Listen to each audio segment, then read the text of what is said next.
এদিকে আজ থেকে সারা দেশে হাম রুবেলা টিকাদান কর্মসূচি শুরু হয়েছে। প্রশাসনের ঊর্ধ্বতন কর্মকর্তাদের উপস্থিতিতে সব জেলায় শুরু হয় এই টিকাদান কর্মসূচি। সম্প্রতি হাম আক্রান্তের হার উদ্বেগজনক হারে বেড়ে যাওয়ায় শিশুদের নিয়ে অভিভাবকরা ছুটে যান টিকাদান কেন্দ্রগুলোতে। আহমেদ শরীফের ডেস্ক রিপোর্ট। পঞ্চগড়ের সিংপাড়া সরকারি প্রাথমিক বিদ্যালয় মাঠে হাম রুবেলা টিকাদান কার্যক্রমের উদ্বোধন করেন পানি সম্পদ প্রতিমন্ত্রী ফরহাদ হোসেন আজাদ। সারা দেশের মতো চট্টগ্রামের জঙ্গল সলিমপুর SM পাইলট স্কুল প্রাঙ্গণে টিকা কার্যক্রমের আনুষ্ঠানিকভাবে উদ্বোধন করা হয়। খুলনা নগরীর কাস্টম ঘাটে আমিরা বানু বেগম নগর মাতৃসদনে টিকাদান ক্যাম্পেইনের উদ্বোধন করেন সিটি কর্পোরেশন প্রশাসক নজরুল ইসলাম মঞ্জু।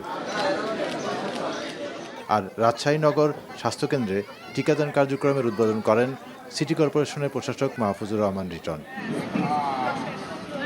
সকালে মাগুরা পৌরসভা চত্বরে হাম রুবেলা টিকাদান ক্যাম্পেইন কার্যক্রম শুরু হয়েছে। রাঙ্গামাটিতে বাইতুর শরফ জব্বারিয়া মাদ্রাসায় টিকাদান কার্যক্রম শুরু হয়েছে। রাঙ্গামাটি পার্বত্য জেলা পরিষদের চেয়ারম্যান কাজল তালুকদার এই কর্মসূচি উদ্বোধন করেন।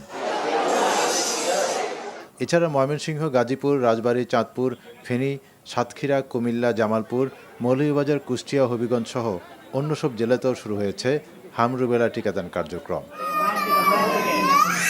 আহমেদ শরীফ, NTV নিউজ ডেস্ক।